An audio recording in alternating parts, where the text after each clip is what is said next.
আউযুবিল্লাহি মিনাশ শাইতানির রাজিম। বিসমিল্লাহির রাহমানির রাহিম। পণ্ডিতদের মতামত উল্লেখপূর্বক চর্যাপদের কাল নির্ণয় করো, অথবা চর্যাপদের রচনাকাল নির্ণয় করো, অথবা বিভিন্ন পণ্ডিতের মতামত আলোচনা করে চর্যাপদের রচনাকাল নির্ণয় করো, অথবা চর্যাপদের রচনাকাল নিয়ে মতভেদ আলোচনা করো। বাংলা সাহিত্যের প্রাচীন যুগের নিদর্শন চর্যাপদ। মহামহোপাধ্যায় হরপ্রসাদ শাস্ত্রী কর্তৃক 1907 সালে নেপালের রাজগ্রন্থাগার থেকে আবিষ্কৃত এবং 1916 সালে বঙ্গীয় সাহিত্য পরিষদ হতে হাজার বছরের পুরাণ বাংলা ভাষার বৌদ্ধ গান ও দোহা শিরোনামে প্রকাশিত বৌদ্ধ সহজিয়াদের গুরু সাধনতন্ত্র ও দর্শনতত্ত্বের নিদর্শন হল চর্যাপদ। চর্যার পদগুলোর রচনায় সম্পর্কে যথেষ্ট তথ্যের অভাবে এ সম্পর্কে সুস্পষ্ট করে কিছু বলা যায় না বলে এ ব্যাপারে নানা মুনি নানাভাবে বলেছেন। তবে চর্যাপদের রচনাকাল নিয়ে বিতর্ক হলেও সবাই চর্যাপদকে বাংলা সাহিত্যের আদি গ্রন্থ হিসেবে স্বীকার করেছেন। তাই বাংলা সাহিত্যের ইতিহাস ও চর্যাপদের রচনাকাল সমান্তরাল বলে মনে করা হয়। ডক্টর সুনীতি কুমার চট্টোপাধ্যায় চর্যাপদের রচনাকাল দশম থেকে দ্বাদশ শতাব্দীর মধ্যে সীমাবদ্ধ বলে মনে করেন। তার এ মত কলকাতার সকল পণ্ডিতই বিনা দ্বিধায় মেনে নিয়েছেন, কিন্তু কলকাতার বাইরে ডক্টর মুহাম্মদ শহীদুল্লাহ এবং রাহুল সংস্কৃতায়ন প্রমাণ করেছেন লুইপাদ এবং সর্বপাদ এ দুজন প্রাচীন সিদ্ধাচার্য রাজা ধর্মপালের সময়ে 769 খ্রিস্টাব্দ থেকে 809 খ্রিস্টাব্দ পর্যন্ত বর্তমান ছিলেন। তাই ডক্টর মুহাম্মদ শহীদুল্লাহ মনে করেন চর্যাপদের রচনাকাল সপ্তম থেকে দ্বাদশ শতাব্দীর মধ্যবর্তী সময়ে। ভাষা ও রচয়িতাদের সম্ভাব্য আবির্ভাব কাল ধরে চর্যাপদের রচনাকাল নির্ধারণের চেষ্টা করা হয়েছে। ভাষার কথা আলোচনা করে সুনীতি কুমার চট্টোপাধ্যায় মত দিয়েছেন যে চর্যার ভাষায় দ্বাদশ শতকের প্রাচীন বাংলা ভাষার রূপটি বিদ্যমান। তিনি শ্রীকৃষ্ণ কীর্তনের ভাষায় আদি মধ্য বাংলার যে রূপটি প্রত্যক্ষ করেছেন, চর্যার ভাষাকে তদপেক্ষা 1.5 বা 200 বছরের প্রাচীন হতে পারে বলে মনে করেন। শ্রীকৃষ্ণ কীর্তনের ভাষাকে চতুর্দশ শতাব্দীর ধরে নিয়ে চর্যার ভাষাকে দ্বাদশ শতাব্দীর বলে মনে করেন। অবশ্য সবকটি চর্যাই দ্বাদশ শতাব্দীতে রচিত এ কথা তিনি বলেননি। প্রাচীনতম চর্যাগুলোর রচনাকাল দশম শতাব্দীর দিকে বলে তিনি স্বীকার করেন। ডক্টর মুহাম্মদ শহীদুল্লাহ মনে করেন বাংলা সাহিত্যের উৎপত্তিকাল সপ্তম দশকে এবং বাংলা ভাষা অন্তত আরও 100 বছর পূর্বে।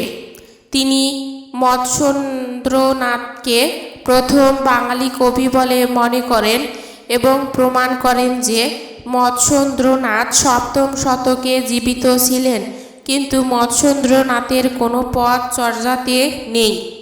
21 নং চর্যার টিকায় মিন্নাতের ভণিতায় নিচের পদটি পাওয়া যায়: কহন্তি গুরু পরমার্থের বাট, কম্বকুরঙ্গ সমাধিক পাঠ, কমল বিকশিল কহিহ ন জমারা, কমল মধু পিপ্পি ধোকে ধোকে ন ভ্রমরা। ডক্টর মুহাম্মদ শহীদুল্লাহ এ পুঁথির ভাষাকে প্রাচীন বাংলা বলে মনে করেন।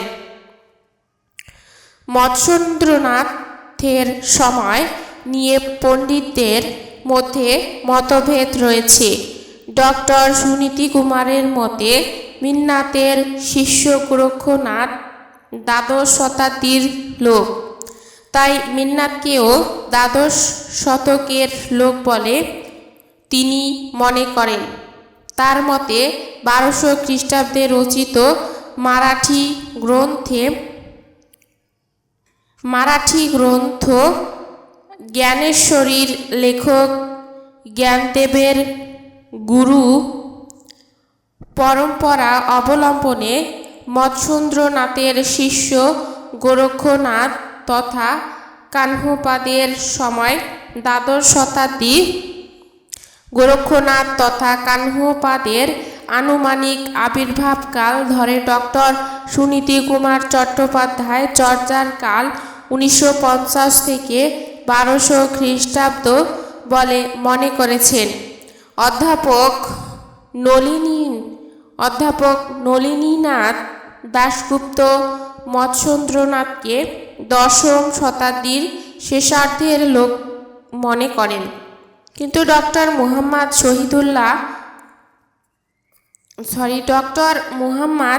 শহীদুল্লাহ নাথ গীতিকার গোপীচাঁদ এবং চর্যাপদের লুইপাদের সময় আলোচনা করে দেখিয়েছেন যে মৎস্যেন্দ্রনাথের সময় সপ্তম শতকের পরে হতে পারে না। তিনি বলেন, ফরাসি কবি সিলভালেভার মতে মৎস্যেন্দ্রনাথ 657 খ্রিস্টাব্দে রাজা নরেন্দ্রদেবের রাজত্বকালে নেপালে গমন করেন। এ থেকে আমরা 650 খ্রিস্টাব্দকে বাংলা সাহিত্যের আরম্ভকাল বলে ধরতে পারি। তার মতে 1200 খ্রিস্টাব্দে রচিত মারাঠি গ্রন্থ জ্ঞানেশ্বরীর লেখক জ্ঞানদেবের গুরুত্ব পরস্পরা অবলম্বনে মৎস্যেন্দ্রনাথের শিষ্য গোরক্ষনাথ তথা কাহ্নপাদের সময় দ্বাদশ শতাব্দী, গোরক্ষনাথ তথা কাহ্নপাদের আনুমানিক আবির্ভাবকাল ধরে ডক্টর সুনীতি কুমার চট্টোপাধ্যায়ের চর্যার কাল 950 থেকে 1200 খ্রিস্টাব্দে বলে মনে করেছেন। এছাড়া ডক্টর মুহাম্মদ শহীদুল্লাহ চর্যাকারদের সম্ভাব্য সময়সীমা নির্ধারণ করে দেখিয়েছেন যে চর্যার রচনাকাল সপ্তম থেকে দ্বাদশ শতকের মধ্যে পড়ে।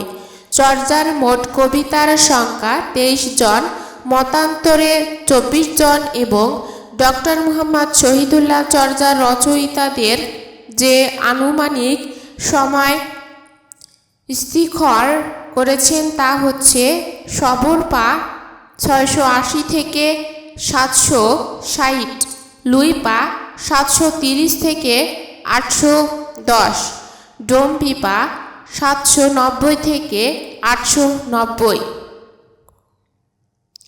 বিরূপা, কানুপা, কুকুরিপা, কম্বলম্বর, আর্যদেব, মহীধর, ধর্মপাদ, ভাদ্রপাদ প্রমুখের সময় অষ্টম শতক, ভুসুকু, শান্তিপদ, দারিকপাদ ও সর্বপাদের সময় একাদশ শতক।